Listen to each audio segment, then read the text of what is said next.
¿Cómo están, señoritas y jóvenes del Colegio Claudio Galeno? Quien les habla, el profesor Yasmani. Sí, el profe Yas en el curso de Biología. El tema del día de hoy, vamos a estudiar a los seres vivos. Rápidamente, vemos el concepto de seres vivos. Los seres vivos son estructuras autónomas que van a permitir el intercambio de materia y energía con el medio que los rodea. Una planta, por ejemplo, recibe energía luminosa y a través del proceso de la fotosíntesis logra formar moléculas que van a ser oxidables, como por ejemplo, ¿quién? Los azúcares, los lípidos y las proteínas. Estos azúcares van a ser oxidados por la planta y a partir de esa oxidación va a obtener energía para ella misma. Pero la energía no se queda ahí. ¿Por qué? Porque un consumidor puede atrapar, puede comer esas moléculas y este consumidor también a través de procesos de oxidación va a obtener energía beneficiosa para sí misma. Los seres vivos. Lo ponemos por ahí. Ahora vamos a tener las características generales de los seres vivos. Primera característica, la organización. Estamos organizados en niveles. Hay niveles sin vida, que son los abióticos, y los niveles con vida, que son los bióticos. Dentro de los niveles abióticos vamos a tener al más pequeño, que es el átomo. El átomo es la unión de partículas subatómicas como protones, neutrones y electrones. Protones, neutrones y electrones. Recuerda que hay átomos importantes para la biología, como el carbono, el hidrógeno, el oxígeno y el nitrógeno. Si juntamos átomos, se va a lograr formar, en este caso, moléculas, como por ejemplo la molécula de la glucosa. Esta molécula de glucosa tiene en su estructura carbono, tiene hidrógeno, tiene oxígeno, ¿verdad? 3 átomos importantes para la formación de la glucosa. Si logramos juntar varias moléculas en un polímero, varios, vamos a formar macromoléculas. Por ejemplo, acá tenemos a la celulosa, que es la unión de varias glucosas con enlace glucosídico de tipo beta 1,4. Varias glucosas, celulosa, y eso es una macromolécula. Y con esta celulosa podemos construir una pared celular. Y esta pared celular, esta estructura, va a ser considerada una supramolécula. Esto es los niveles abióticos. Ahora pasemos a los niveles bióticos. Dentro de los niveles bióticos vamos a tener al nivel más pequeño con vida, es decir, a la célula. El conjunto de células forma tejidos, el conjunto de tejidos forma órganos, el conjunto de órganos, sistemas, el conjunto de sistemas, individuo, el conjunto de individuos, población, el conjunto de poblaciones, comunidad, el conjunto de comunidades, ecosistemas, el conjunto de ecosistemas se llama bioma y el conjunto de biomas viene a ser la biosfera o ecosfera, el nivel biótico. Lo ponemos por ahí para que lo tengas. Rápidamente pasamos a la segunda característica, que es la homeostasis. Homeostasis, o también llamamos equilibrio. La homeostasis es la armonía, ¿verdad? Es el equilibrio que se consigue después de muchos años de adaptación, muchos años de evolución. Esta armonía, este equilibrio permite que un ser vivo se desarrolle de manera adecuada en el medio que lo rodea. Además que la homeostasis permite mantener condiciones constantes y de esa manera los seres vivos pueden funcionar de manera eficaz. Para mantener la homeostasis lo que necesitamos es una regulación. La regulación son todas las actividades que realiza un organismo para lograr estar en equilibrio. Por ejemplo, nuestra temperatura es 37 grados. Vemos que esta persona salió en un día caluroso. Seguramente la temperatura en esta persona se ha querido incrementar, 38, 39, pero el cuerpo, el organismo no lo va a permitir. Para eso va a utilizar la regulación. Va a utilizar una termorregulación. Como puedes ver, empieza a transpirar, empieza a sudar. La sudoración, jóvenes, permite bajar, regular la temperatura y así mantenernos a 37 grados de manera constante. Si se regularía el agua, estaríamos hablando de una osmorregulación. No te olvides, homeostasis, la palabra clave, equilibrio. Ahí está.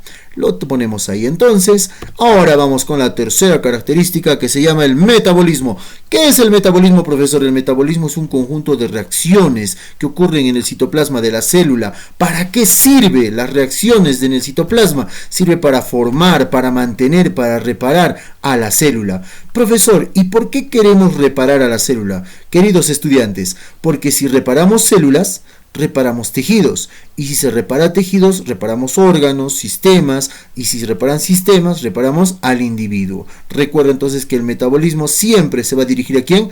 Hacia la célula. Muy bien. Hay dos formas de metabolismo, el catabolismo y el anabolismo.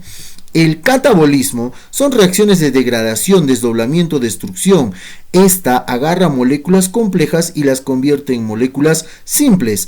Para esto va a requerir de muchas oxidaciones, las cuales van a liberar energía en forma de ATP. Recuerda, el catabolismo libera energía. Si va a liberar energía, jóvenes, el catabolismo es considerado como exergónico. Es una reacción exergónica porque libera energía. Ahora, el anabolismo agarra moléculas simples y las convierte en complejas. Es decir, elabora, fabrica, sintetiza. Para poder convertir las moléculas simples en moléculas complejas, requiere de un aporte de energía, es decir, va a consumir, va a utilizar el ATP. ¿Recuerdas que el catabolismo libera energía? En este caso el anabolismo va a consumir la energía. Y cuando el anabolismo consume la energía, a esta se le denomina como endergónico. Recuerda, el catabolismo es exergónico y el anabolismo es endergónico. Bien, lo ponemos por ahí, metabolismo. Ahora, pasamos a la irritabilidad. ¿Qué es la irritabilidad, profesor? ¿Te acuerdas? Claro, estímulo, respuesta, por supuesto. La irritabilidad es la capacidad que tenemos todos los seres vivos para dar respuestas ¿a qué? A diversos estímulos. Y recuerda que todo estímulo siempre genera una respuesta en un organismo. Las respuestas pueden presentarse de varias maneras, locomoción, movimiento, etc. Pero es importante saber que en la irritabilidad hay tres tipos de respuestas: las taxias, los tropismos y las nastias. Una taxia es una respuesta a manera de desplazamiento, es decir, transportarse de un punto A hacia un punto B, ¿verdad? Un tropismo es una respuesta a manera de crecimiento, pero un crecimiento direccionado, orientado, mientras que las nastias son respuestas sin dirección. Profesor, veámoslo en un ejemplo, claro. Acá tenemos un foco, queridos estudiantes. Entonces tú te das cuenta, por ejemplo, en las noches cuando pones un foco, rápidamente ¿quién se acerca? Claro, se acercan los insectos, los artrópodos. Por ejemplo, acá tenemos una polilla que se ha sentido atraída por la luz del foco y ha volado pues hacia la luz. Se ha desplazado. Profesor, si se desplaza es una taxia, claro, y si va hacia la luz sería una fototaxia positiva. Veamos otro ejemplo. Aquí tenemos al tropismo, ya son respuestas de crecimiento. Aquí tenemos una plantita, la raíz y el vástago. Como podemos ver, el vástago, es decir, el tallo y las hojas, crecen en dirección hacia la luz, o sea, tienen un fototropismo positivo. Pero la raíz crece de manera opuesta hacia la luz, es decir, tiene un fototropismo negativo. Profesor, pero la raíz crece con dirección hacia la tierra. Claro, la raíz de tierra es geo, por lo tanto, ¿qué sería? Geotropismo positivo. Pero las hojas crecen opuestamente hacia la tierra, en oposición hacia la tierra. Entonces tendría un geotropismo negativo. Si la respuesta de crecimiento es gracias a un contacto, a esto se le conoce como tigmotropismo. Profesor, y si el estímulo es el agua, esto se va a llamar hidrotropismo. Por ejemplo, acá tenemos una semilla, pero curiosamente las raíces se dirigen hacia arriba. ¿Por qué las raíces están hacia arriba? Porque arriba hay un algodón con agua, un algodón húmedo. Entonces las raíces siempre van a buscar el agua, ¿verdad? Allá, profesor, hidrotropismo. Irritabilidad. Estímulo, respuesta. Acá tenemos otro ejemplo de fototropismo. La plantita crece hacia la luz, ¿verdad? Fototropismo positivo. Recuerda que el fototropismo se va a dar gracias a una fitohormona llamada el ácido indol acético o también llamado auxina, ¿de acuerdo? Las auxinas. Tenemos ahora por aquí, jóvenes, a lo que vendría a ser una nastia. Como pueden observar, la persona toca la plantita con su dedo y esta automáticamente cierra sus hojas. A eso se le llama nastia porque es una respuesta que no tiene dirección, no tiene orientación. Podemos llamarle una aptonastia o también tigmonastia, ¿verdad? Ahí está. Lo mismo sucede con las plantas carnívoras. Las plantas carnívoras, al sentir el estímulo en uno de sus filamentos, pues simplemente se contraen y cierran atrapando a la presa. Ahí está, lo pueden ver. El mosquito, en este caso, estimula uno de sus filamentos y la planta se cierra, pues atrapando al mosquito para luego digerirlo. Eso es una nastia. Irritabilidad, queridos estudiantes, estímulo, respuesta. Ahora, vamos a otra característica, se llama ciclo vital. Claro, queridos estudiantes, el ciclo vital nace, crece, reproduce y muere, ¿verdad? Ahí está. ¿Qué es nacer, querido profesor? A ver, nacer. Nacer se define como la separación del individuo de uno de los progenitores. ¿Para qué se separa? Para tener autonomía de sus funciones y de esa manera poder desarrollarse en el medio que lo rodea. Nacer es simplemente separarse del progenitor. Hay tres formas para poder nacer: el ovíparo, el vivíparo y el ovovivíparo. Obviamente el ovíparo nace, ¿qué cosa? De una estructura llamada huevo, ¿verdad? Ahí está. El vivíparo ya nace vivo. Entonces, el ovíparo utiliza esta estructura llamada huevo, caso de los anfibios, los reptiles, las aves, ¿no? En este caso, también los peces, ¿verdad? Son ovíparos, y los mamíferos van a ser vivíparos. Ellos dan a luz, pues ya organismos vivos, no en huevo. Y hay especiales que son los ovovivíparos, por ejemplo el tiburón. El tiburón, al ser un pez, tiene un desarrollo embrionario dentro de un huevo, pero el tiburón hembra, en este caso, da a luz un tiburón ya vivo. Profesor, entonces sería vivíparo. No, lo que sucede es que el huevo se ha desarrollado en el interior del organismo de la madre y al parecer ha nacido vivo. Por eso se le denomina ovovivíparo. Nacer. Ahora, veamos el crecimiento. Crece. Crecer básicamente es incrementar la biomasa, ¿verdad?, de un organismo. Para tener mayor biomasa lo que se requiere es mayor cantidad de células. ¿Y cómo puedo tener mayor cantidad de células, mayor número de células, profesor? Haciendo mitosis, es decir, división celular constante. Hay que estar dividiendo las células a cada rato. Pero para que las células se dividan a cada rato hay que incrementar el metabolismo, hay que tener mayor metabolismo. Profesor, en el humano, ¿quién me va a ayudar a crecer? En el humano se genera una hormona llamada la triiodotironina que se forma en la glándula llamada tiroides.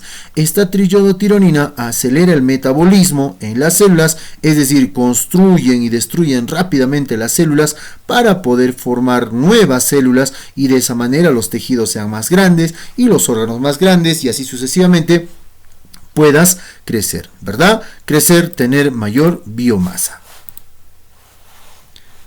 Ahora, vamos a la reproducción. La reproducción es la capacidad que tenemos todos los seres vivos. ¿Para qué? Para dar origen a nuevos individuos de la misma especie con la misma carga genética, similares a los progenitores. Recuerda que la reproducción es importante porque va a permitir que una especie continúe a través del tiempo, asegura la continuidad de la especie y sobre todo la reproducción ha jugado un papel importante en la evolución porque la recombinación genética ha hecho posible de que en una reproducción sexual salgan nuevos fenotipos y de esa manera se puedan generar nuevas especies. Lo importante de la reproducción es que impide que una especie desaparezca y no solo eso, sino que también pueda evolucionar. Hay formas de reproducción. La reproducción asexual en la que no participan gametos y la reproducción sexual en la cual sí participan los gametos. Ahora, veamos reproducciones de tipo asexual. Por ejemplo, una bipartición. Acá tenemos un microorganismo, posiblemente una bacteria. Esta bacteria ha sacado una copia de su material genético y ahora el citoplasma se divide generando dos nuevas bacterias. Una reproducción asexual por bipartición. La gemación. Tenemos por acá un pólipo. Este pólipo genera un pequeño brote en su organismo. Este brote crece y al desprenderse se considera una gema. Cuando esta gema cae al sustrato en el agua, pues sale un nuevo pólipo. Reproducción asexual por gemación. Y finalmente la segmentación. En la segmentación podemos ver acá una estrella de mar, un equinodermo, que sufre un trauma, es decir, se rompe en dos, pero no importa porque A partir de esos dos, en este caso, fragmentos que ha quedado de la estrella de mar, se regenera y va a formar dos individuos, una reproducción asexual por segmentación. Ahora, cuando hablamos de la reproducción sexual es porque hay gametos, hay la isogamia. ¿Cuándo se llama isogamia? Cuando los gametos son iguales. Anisogamia, cuando los gametos son iguales en forma, pero diferentes en tamaño. Y cuando los gametos son diferentes en forma y en tamaño, hablamos de una heterogamia. No te olvides, isogamia, anisogamia y heterogamia. Reproducción sexual. Muy bien, ponemos la reproducción por acá para que lo puedas tener. Y finalmente, jóvenes, tenemos a la última característica, que es la adaptación y la evolución. ¿Qué es la adaptación y la evolución, profesor? La adaptación son cambios que ocurren en los seres vivos que sirven para sobrevivir a los cambios que muestra el medio ambiente. Son cambios momentáneos que pueden ser reversibles. En cambio, la evolución son cambios constantes y sucesivos, nunca se detienen. La evolución permite que una especie pueda cambiar tanto hasta el punto de formar nuevas especies. La adaptación, en cambio, no puede formar nuevas especies, solamente la evolución puede permitir la formación de nuevas especies, ¿verdad? Entonces, la adaptación permite sobrevivir y la evolución permite formar nuevas especies. Y con esto terminamos lo que vendría a ser los seres vivos y sus características. Queridos estudiantes, por favor no se olviden, junto a este video va a venir un material el cual tienen que resolverlo y pues trasladarlo al cuaderno, ¿verdad? Ahí está. Muchas gracias. Su profe ya se despide hasta un próximo video. Gracias con todos.